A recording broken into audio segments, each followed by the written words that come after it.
Tengan ustedes muy buenas noches y bienvenidos a un nuevo programa de nuestro ciclo Los Consejos de Manolo, que nos reúne todos los martes y también los sábados para hablar de temas de salud, de prevención, desde que empezamos hace 3 años ya.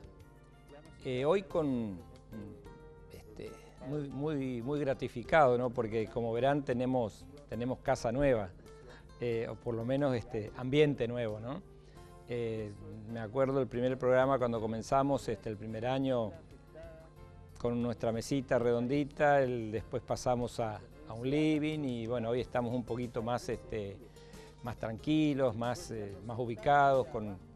Yo creo que nos hemos ganado nuestro espacio y esto se lo debemos en gran parte a toda la gente que nos acompaña día a día en los programas y sobre todo a ustedes que están detrás de la pantalla, que han hecho que este programa día a día vaya creciendo y convoque cada vez a más gente, porque se habla sencillamente, se habla de los temas diarios, de las enfermedades, de la salud, se habla mucho de la prevención y tratamos de llegar a todo tipo de gente, ¿no?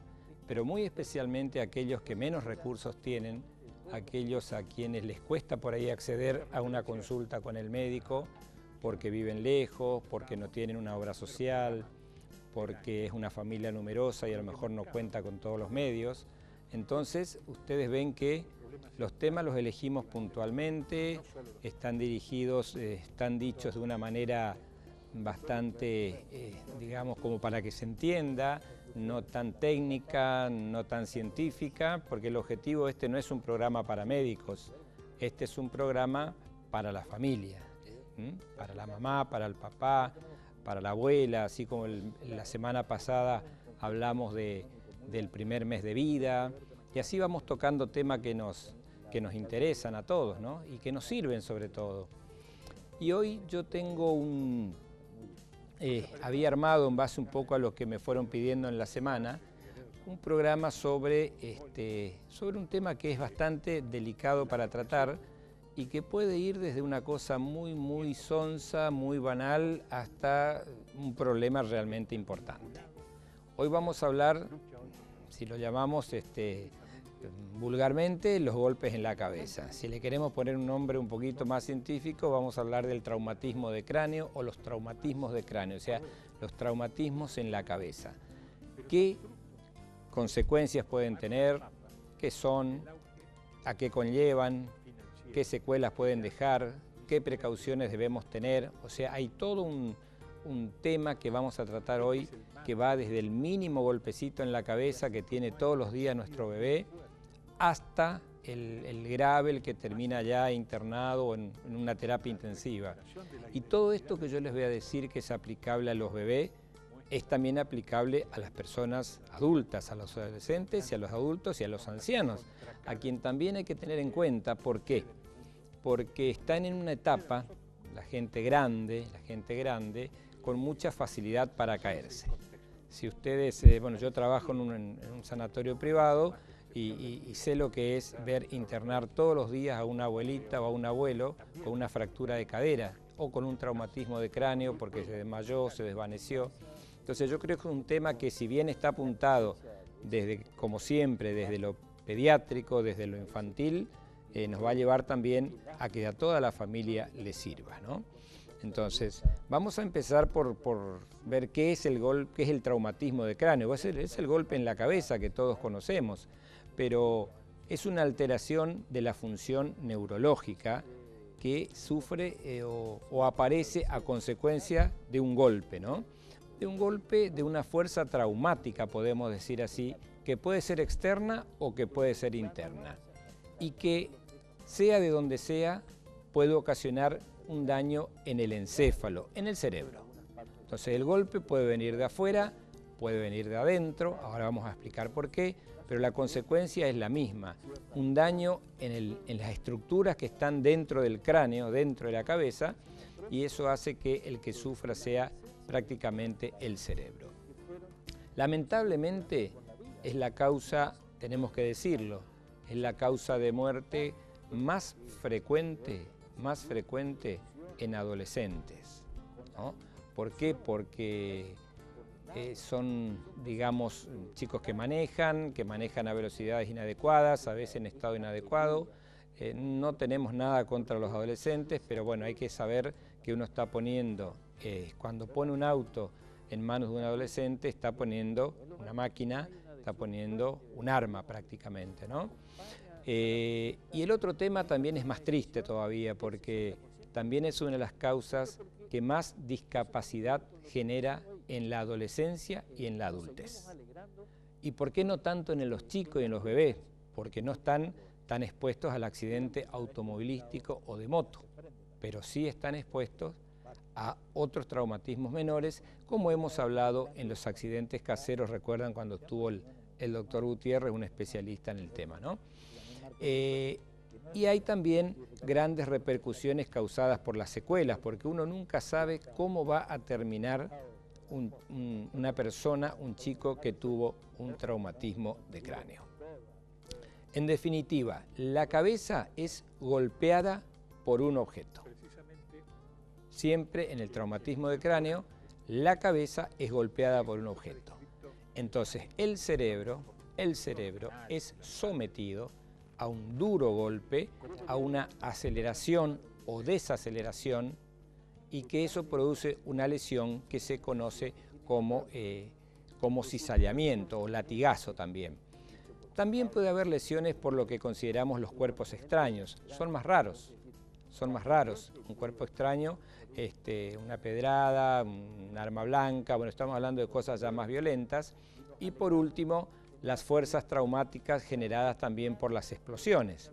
Ustedes dirán, pero ¿qué explosión? No estamos en guerra, no estamos en la franja de Gaza, pero hay explosiones en la casa. Hay explosiones en los hornos, en los calefones, hay explosiones en las estufas.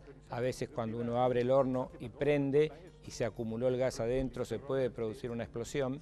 Entonces no perdamos de vista el tema de que son no tan frecuentes, pero que también se pueden dar. Hablando del traumatismo cráneoencefálico propiamente dicho, hay una estadística que es muy triste, ¿no? El 78% de los traumatismos de cráneo son producidos por accidentes. El 78%, o sea, casi el 80%. Y estamos hablando en accidentes en vehículos a motor, básicamente autos y motos.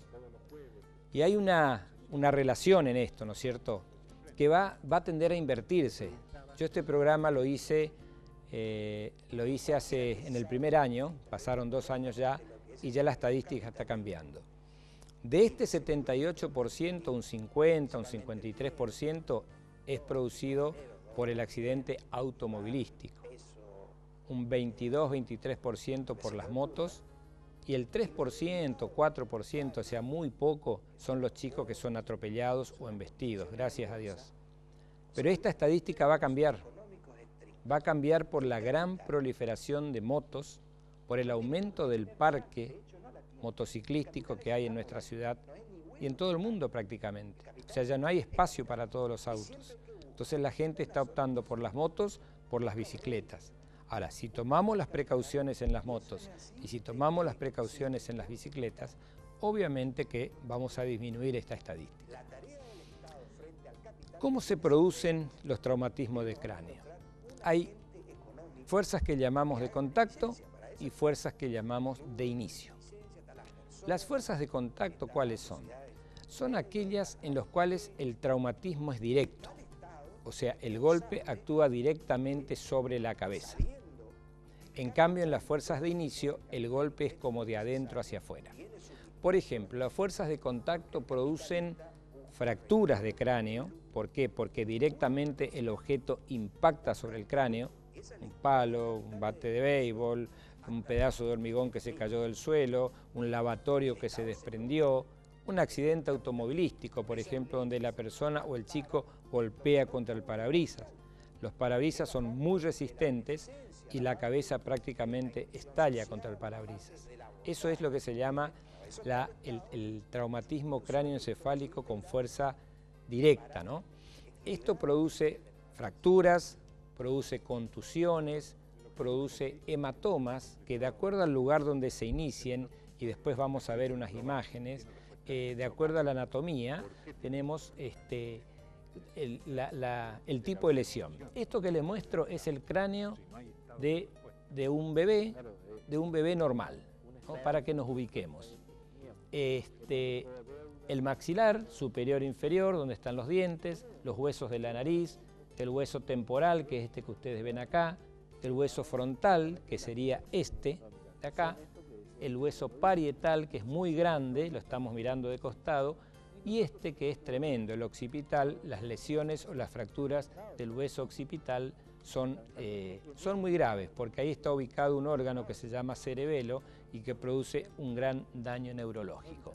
O sea, esto es todo lo que se puede lesionar cuando un bebé se cae del brazo, cuando un bebé impacta en un vehículo, cuando un bebé se cae de la moto, cuando un bebé va gateando y choca contra un zócalo, contra una mesita, contra un objeto cortante. O sea que hay realmente mucho para hablar de esto. En cambio, y las fuerzas de inicio, que no son las de contacto, son las que producen más bien movimiento de traslación. ¿Qué quiere decir? Yo estoy sentado, vamos a suponer estoy manejando, tengo mi cinturón de seguridad y viene alguien y me impacta el auto desde atrás. Mi cabeza hace este movimiento bruscamente y por más que el cinturón me sostenga, si yo no tengo un buen respaldo aquí atrás, la cabeza bascula. Entonces, imagínense, ustedes tienen el cerebro que está rodeado por el hueso que es el cráneo. Entonces, ese cerebro baila, se mueve ahí adentro del cráneo, entonces sigue el movimiento que hace el cráneo. Entonces, impacta adelante contra el mismo cráneo, impacta atrás, impacta arriba e impacta abajo. O sea, son lesiones donde la alteración se produce de adentro hacia afuera, por lo que llamamos movimiento de traslación o movimientos de rotación. Las lesiones por latigazos son las que se llaman aquellas por las frenadas bruscas.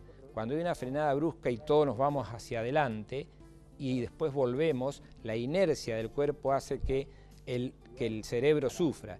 Y no solo el cerebro, también sufre algo muy importante que es la médula, que está dentro de la columna, y hasta uno puede quedarse en silla de ruedas a causa de un traumatismo de este tipo.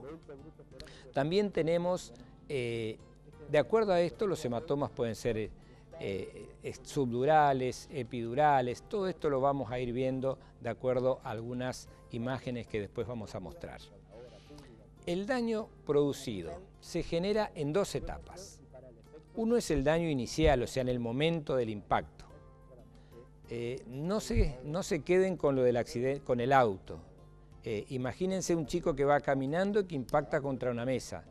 Imagínense un chico que un bebé que empieza a sentarse, que lo ponemos en el piso y que de golpe, en una reacción así intempestiva, se tira para atrás y se golpea el hueso occipital. ¿A cuántos nos pasa eso de que el bebé está en el piso, sentadito, se tiró para atrás y se golpeó la nuca, digamos? El que va caminando y golpea contra el borde de una mesa, o el que se cae de arriba de una patineta y que no tiene un casco, el que se cae de la bicicleta, el bebé que va sentado entre la mamá y el papá en la moto y que después se desplaza y cae al suelo. Entonces, ese es el daño inicial, el resultado directo del impacto, o sea, es lo que ocurre en el momento. Y después, ese mismo daño puede trasladarse a lo mejor a varios días después. ¿Por qué? Porque en el momento del impacto se produjo una pequeña lesión, una pequeña arteria, una pequeña vena que empieza a sangrar y en ese momento no da síntomas. El médico lo revisa, está todo bien, le damos las pautas de recomendación y resulta que a la semana, a los 7, a los 10 días aparecen las consecuencias, ¿no? Entonces, el daño primario puede ser una laceración del cuello, o sea, lo que les decía recién, pueden ser las fracturas de cráneo. Las fracturas son impresionantes, uno puede encontrarla en cualquier parte del cráneo. Gracias a Dios, el cráneo del bebé es bastante elástico, entonces tiene cierta resistencia a fracturarse. Muchas veces ocurre que un bebé se cae de 2 metros y se produce hasta un hundimiento en el cráneo. Y sin embargo no se fractura. Háganse la idea de que tienen una pelotita de ping-pong. Por ahí uno la aprieta, queda el hueco y después uno lo suelta y vuelve a saltar, ¿no? Bueno, el cráneo del bebé funciona así. Entonces, ¿eso qué hace? Eso permite que no se fracture tan fácilmente. No como el cráneo nuestro de una persona adulta, que seguramente que si vamos al piso va a aparecer un trazo fracturario sin ninguna duda. Entonces, por lo menos esa ventaja tienen los bebés, ¿no? También hay lesiones en el cerebro, también hay contusiones, hay conmociones. La conmoción es lo típico que produce lo que tiene el boxeador. ¿Vieron ese detalle que aparece cuando queda mareado y queda conmocionado y no sabe para dónde va, ¿no? Fíjense estas imágenes, por ejemplo. Es para ubicarnos. Acá estamos mirando de frente, este es el cráneo, o sea, el hueso, y esto que ven adentro es el cerebro. Y todo esto que ven rojo son arterias muy importantes que irrigan, o sea que llevan la sangre al cerebro. Imagínense un golpe acá, lastima, lesiona esta arteria y produce un hematoma muy importante. En este caso tenemos una fractura lineal del cráneo, pero que no está afectando al cerebro. Fíjense acá ya no solo hay una fractura, ya hay un hundimiento del cráneo. Entonces están empezando a aparecer lesiones un poco más comprometedoras. En este caso es también para ubicarnos cómo se disponen las estructuras. Lo que está bien por fuera es el cuero cabelludo. Después viene el cráneo, que es el hueso. Después vienen las meninges, ¿no? Que son 3, la dura madre, la aracnoide, que son las que se inflaman, se recuerdan cuando hablamos de la meningitis, ¿no? Después, por último, acá adentro recién está el cerebro. O sea que las meninges son unas membranas que protegen al cerebro y que están situadas entre el cerebro y el cráneo. Entonces, en este caso tenemos una hemorragia intracerebral. Ustedes verán perfectamente, esta hemorragia está ubicada dentro del cerebro. En este caso es una hemorragia subaracnoidea. ¿Qué quiere decir esto? Esto quiere decir de que está directamente por debajo de la aracnoides.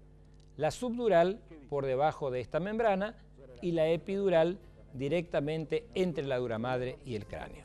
Es simplemente para que nos ubiquemos. Para el neurólogo, para el neurocirujano, tiene la misma implicancia. Es una hemorragia que está dentro del cráneo y que debe ser tomada en cuenta, ¿no?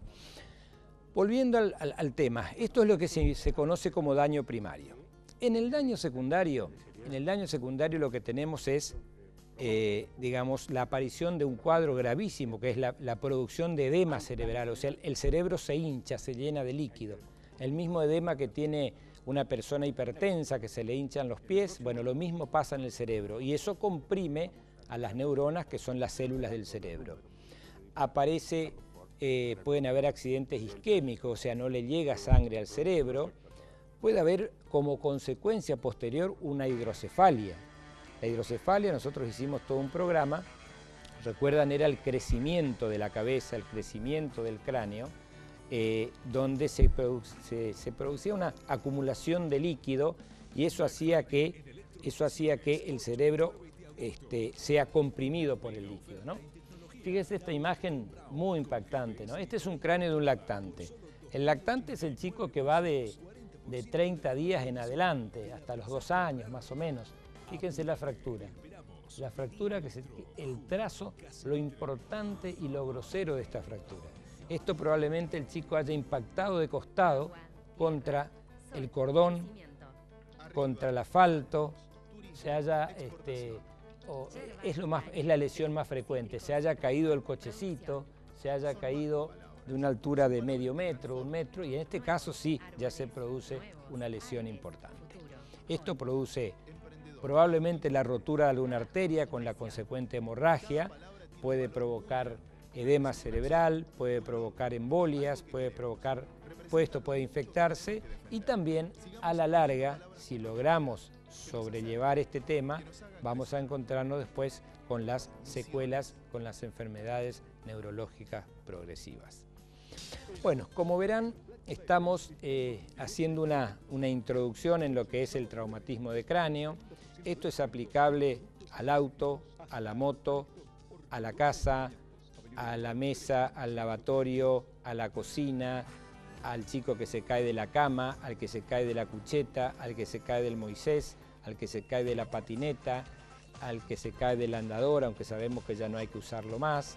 Pero bueno, todo esto es aplicable al bebé, al niño, al adolescente y al adulto. Al bebé con lo suyo, ¿no es cierto? Con un bebé que se cae de un bebecit o que se cae de la cuna. Al niño que en la escuela se cae sonsamente y pega contra el cordón, pega contra un zócalo o pega contra el piso. Al adolescente en la moto o en el auto. A la persona mayor también en el accidente automovilístico o al cruzar una calle desprevenido. Y en la persona anciana, en la persona de mayor edad, a un desvanecimiento propio, a la desatención propia de la edad al cruzar una calle o cruzar desprevenido. Entonces, como ven, estamos hablando de un mismo tema y que abarca y nos sirve para todas las edades. En el próximo bloque vamos a hablar del cuadro clínico, de cuáles son los síntomas que presentan los traumatismos de cráneo, los golpes en la cabeza. No se vayan, ya volvemos.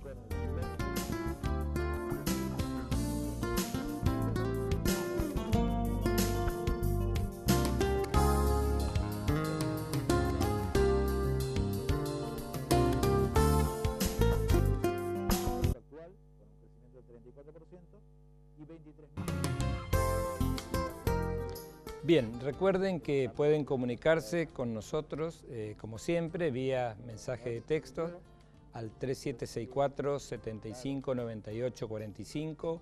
También lo pueden hacer a través de nuestra página de Facebook, Los Consejos de Manolo. Y también nos pueden ver en internet, canal2misiones.com.ar en vivo. Mensajes, como siempre, que van a ser contestados en lo posible durante el programa y si no, como siempre, durante la semana, ¿no?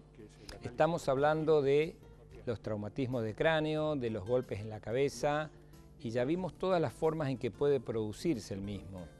Ahora vamos a ver cuáles son los síntomas, a qué hay que estar atentos, qué es lo que dónde hay que poner la mirada y sobre todo cuáles son las precauciones que hay que tener, ¿no?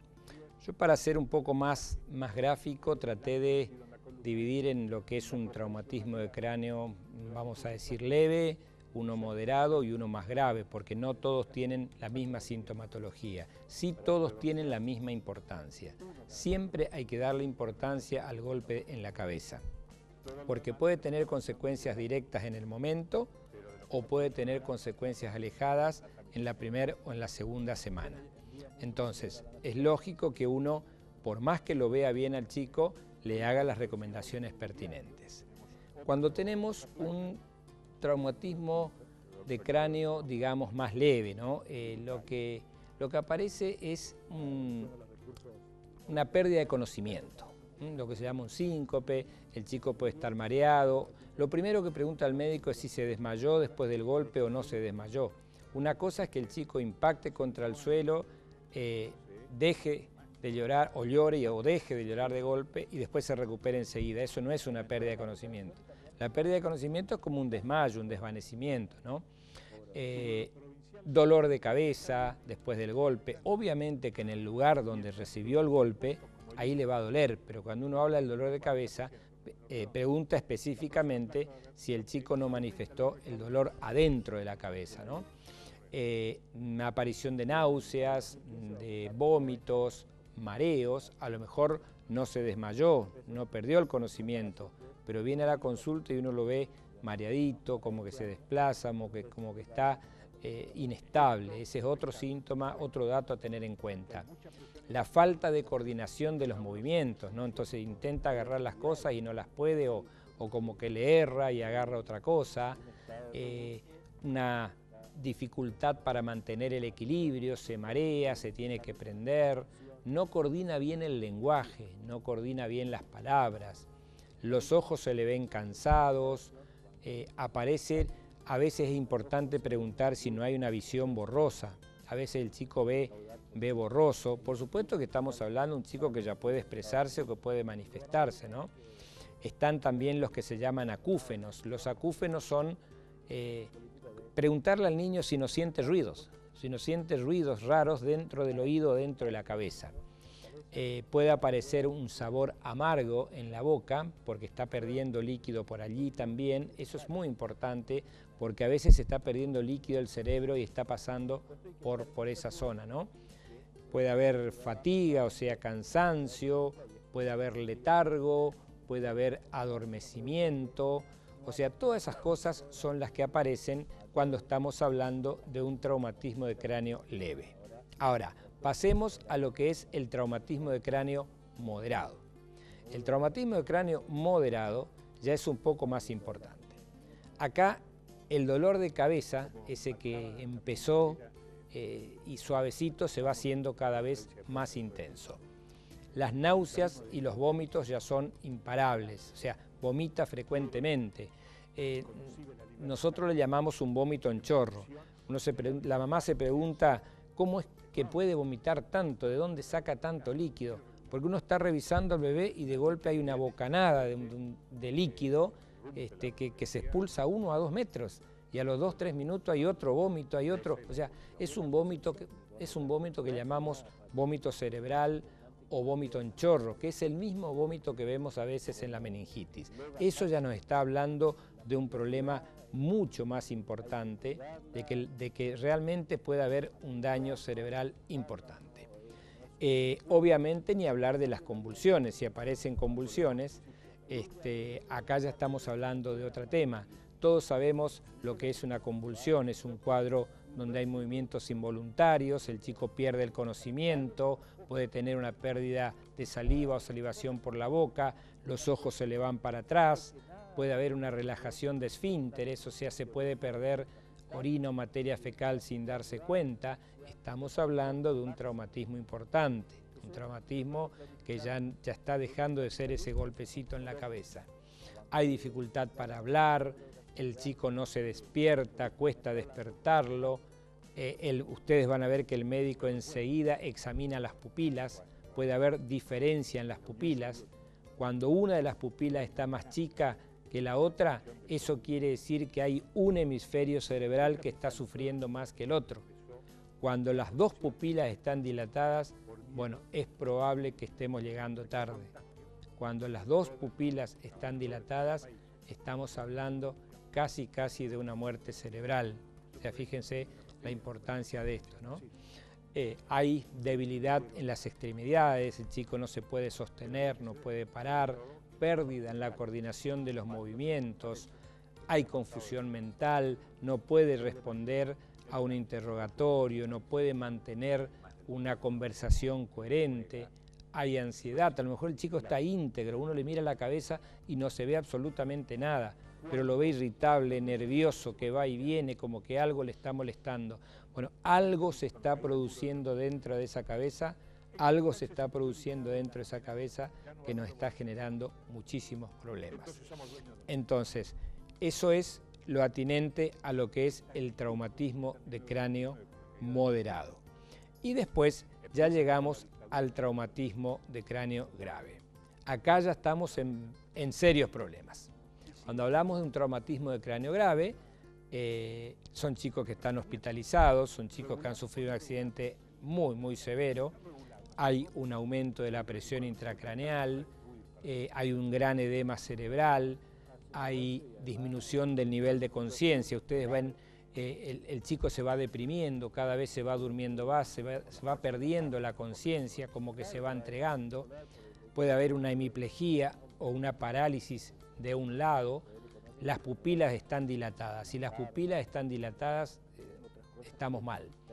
Y hay una tríada que es importante, que se conoce como, no tiene gran importancia, es para tener un score, que es la tríada de Cushing, ¿no? Pero yo se las nombro.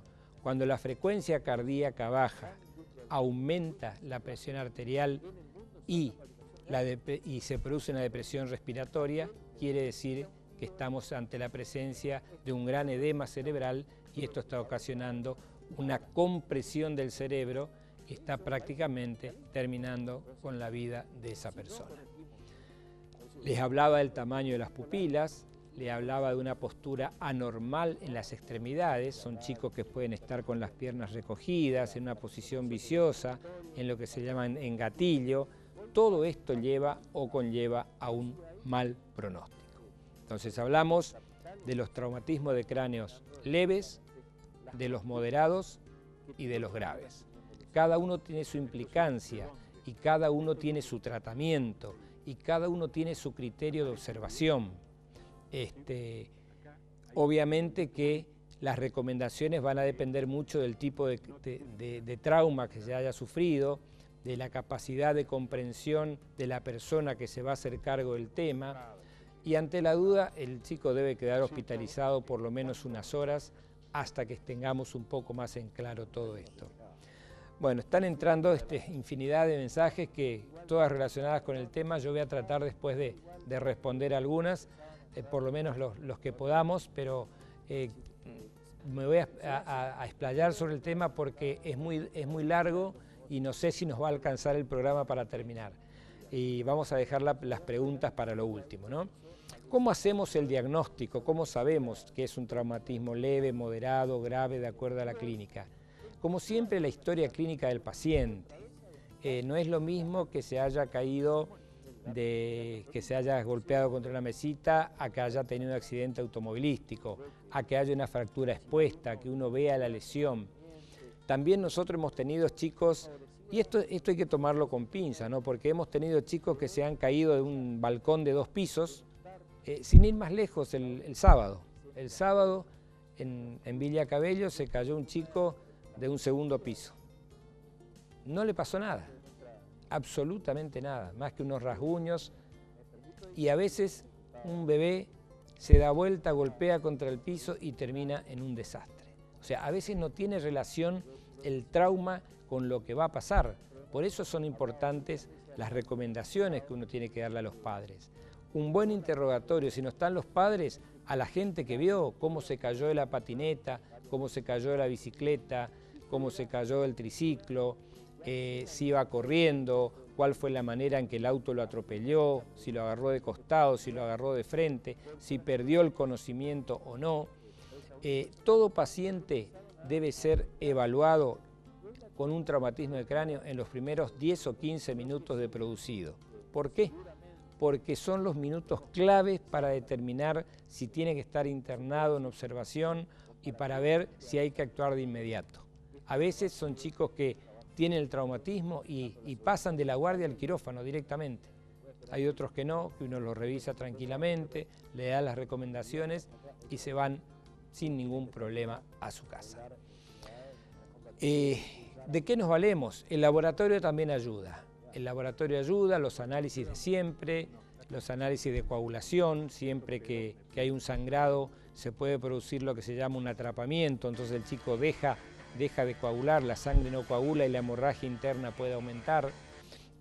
Análisis de toda la química sanguínea hay que hacerla para ver cómo están los minerales, el sodio, el potasio, los gases en la sangre para ver si está entrando suficiente cantidad de oxígeno, y también en los casos de accidentes, sobre todo los estudios toxicológicos que son importantes.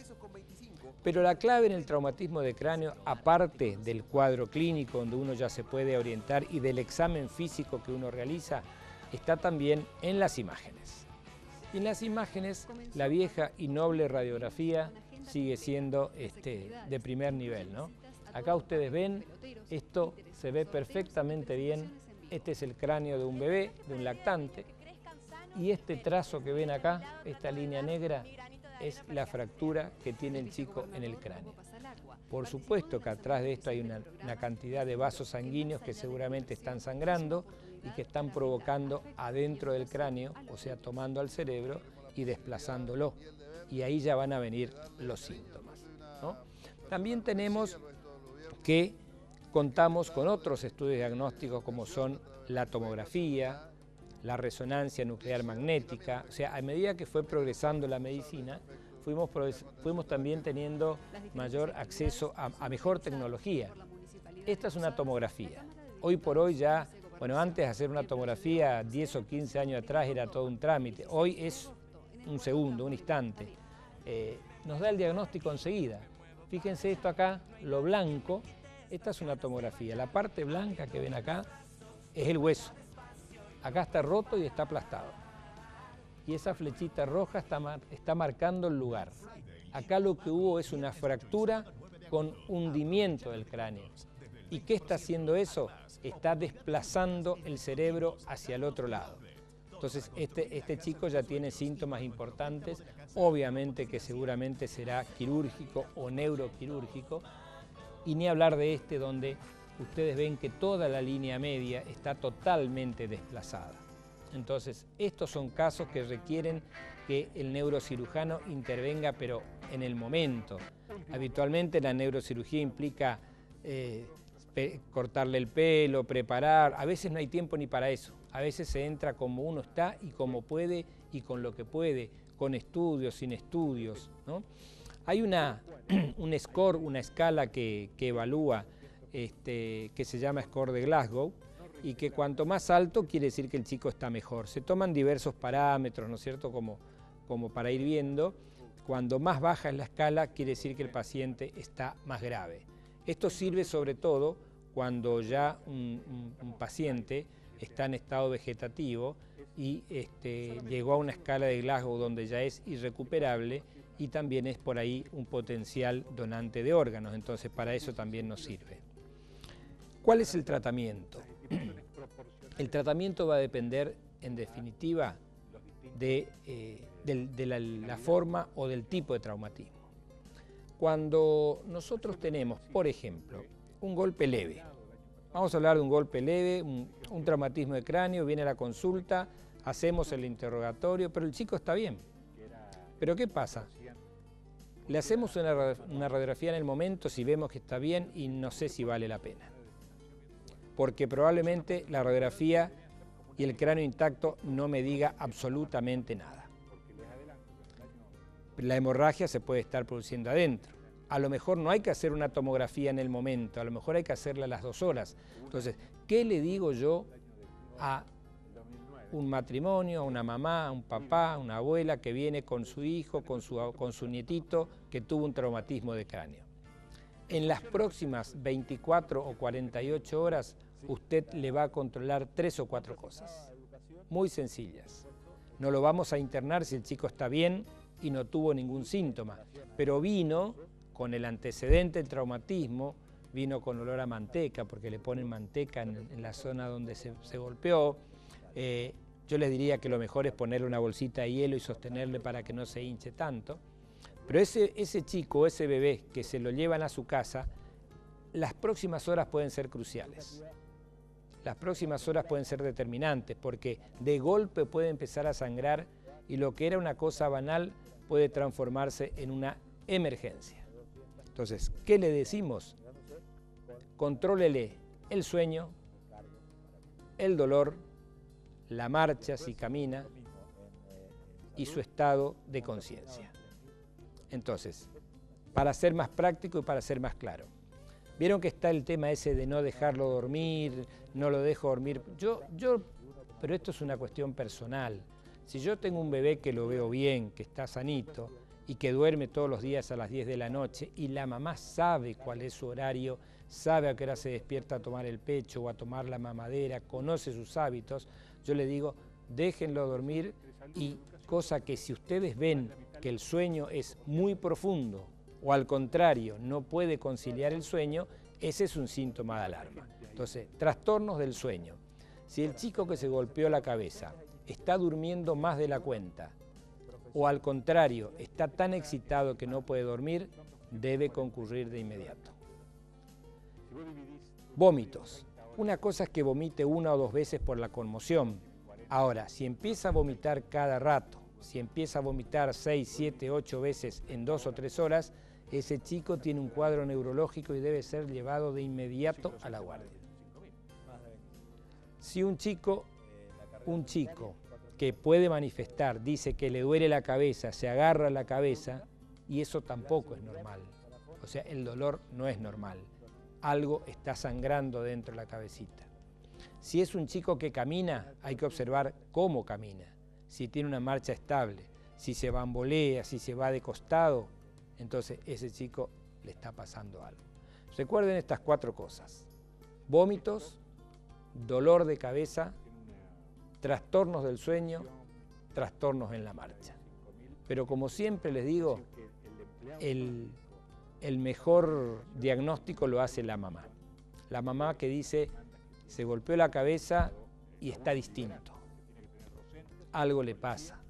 No se alimenta bien, no duerme como siempre, está como mareadito.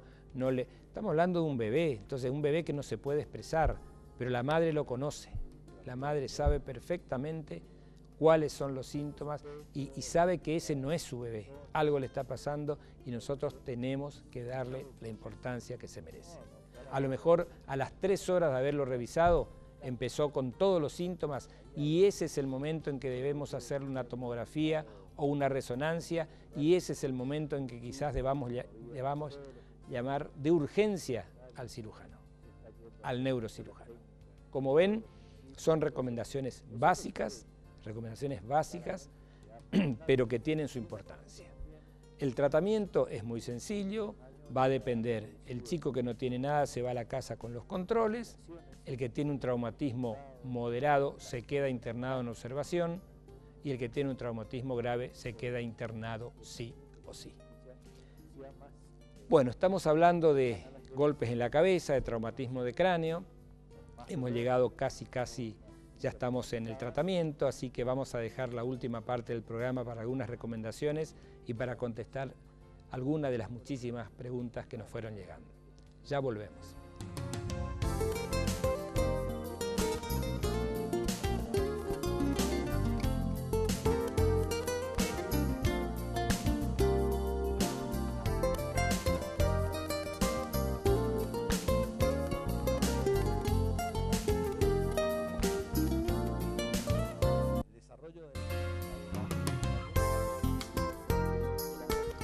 Bueno, estamos terminando vamos a desarrollar el último bloque, estos minutitos que nos quedan, 4 o 5 minutos, para ver el tratamiento. Yo les decía que el tratamiento más eficiente es la prevención. Entonces, una vez que tuvimos el accidente es porque ya está, trabajar sobre eso, bueno, hay gente que sabe trabajar, pero si se pudo evitar, mucho mejor. En el traumatismo de cráneo leve, que es el que hablábamos recién, las recomendaciones pertinentes y ante la consulta inmediata ante la aparición de algunos síntomas. Ahora, cuando un chico tiene que estar internado es porque hay un problema grave. Habitualmente son en áreas de terapia intensiva. ¿Por qué? Porque requieren un monitoreo de la presión intracraneana, de los gases en sangre, hay que tener la vía aérea bien permeable, mantener la función, o sea, ahí ya entra a jugar todo un factor que son las medidas de sostén. El traumatismo de cráneo, si es quirúrgico, pero el resto del cuerpo lo tienen que sostener los terapistas. Evitar que el chico se aspire, o sea, se broncoaspire porque está inconsciente, a veces necesita un respirador, una buena hidratación, no movilizarlo innecesariamente. Y aparte es un chico que en cualquier momento puede tener un episodio lamentable, entonces uno en la terapia intensiva obviamente que tiene todo a mano para iniciar una maniobra de reanimación. ¿Cuándo se va de alta un chico que tuvo un traumatismo de cráneo? ¿Cuándo le damos de alta? Cuando después de 24 o 48 horas no presentó ninguno de esos datos que hablábamos, ni dolor de cabeza, ni vómitos, ni mareos, ni somnolencia, ni alteró el sueño, bueno, podemos decir casi que estamos de alta, ¿no? También cuando la radiografía y la tomografía no mostró nada, pero también tenemos que saber darle las recomendaciones a la persona que lo va a cuidar, saber que esa persona va a estar atenta, que va a estar controlándolo como si estuviera internado y que va a consultar ante el mínimo síntoma de los que estuvimos hablando. Entonces, el traslado al domicilio con un familiar responsable, alerta y que ante la aparición de vómitos, dolor de cabeza, trastornos del sueño, trastornos en la marcha, irritabilidad o el no lo veo bien, concurra de inmediato a la emergencia para que se pueda solucionar el problema. Pero como en todo esto, lo más importante sigue siendo la prevención, ¿no es cierto? Entonces, cuando es un traumatismo importante, esta caricatura no sirve bien. Es preferible consultar de más, que el pediatra o el clínico le dé las recomendaciones pertinentes, ¿no es cierto? Y que uno se vaya tranquilo a la casa sabiendo cuáles son las cosas que tiene que controlar. El uso del casco. El uso del casco es importante, ¿no? No solamente en la moto. Fíjense estos chicos en bicicleta, ese casco protege, el casco hay que usarlo acá, hay que usarlo con el skate, hay que usar en las motos, hay que usarlo en las bicicletas.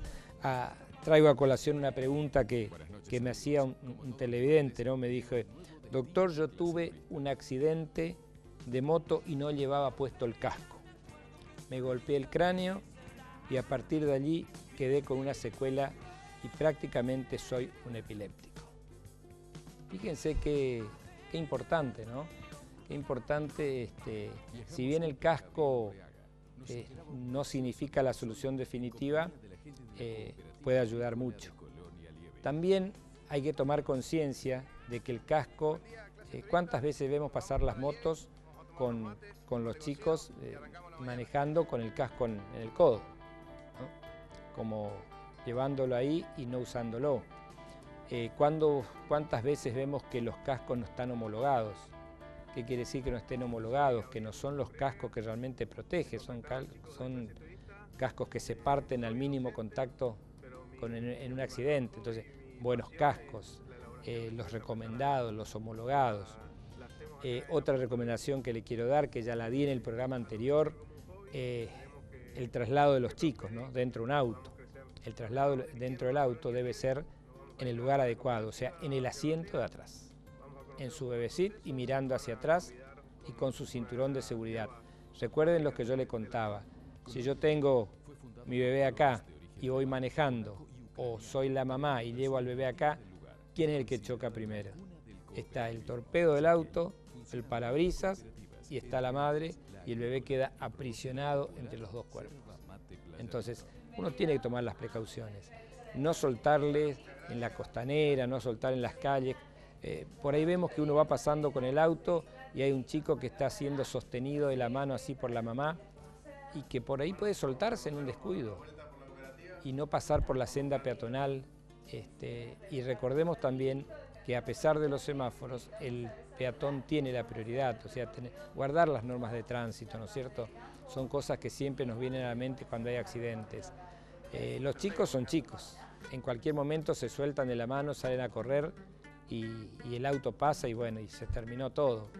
Entonces el uso adecuado del casco, el cuidado, la familia que salió a disfrutar de un buen fin de semana, de ninguna manera debe volver triste y amargada porque hubo algún inconveniente, ¿no?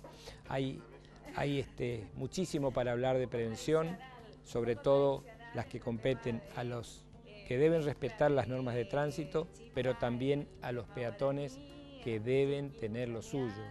No hay que dejar, los chicos son chicos, no tienen la racionalidad que tienen los adultos y pueden ocurrir los accidentes que todos conocemos. Bueno, como verán, les quiero leer otra pregunta. Dice, doctor, buenas noches, ¿qué tipo de estudio le debo hacer a un bebé de 1 año después de un traumatismo para saber si tiene una fractura interna?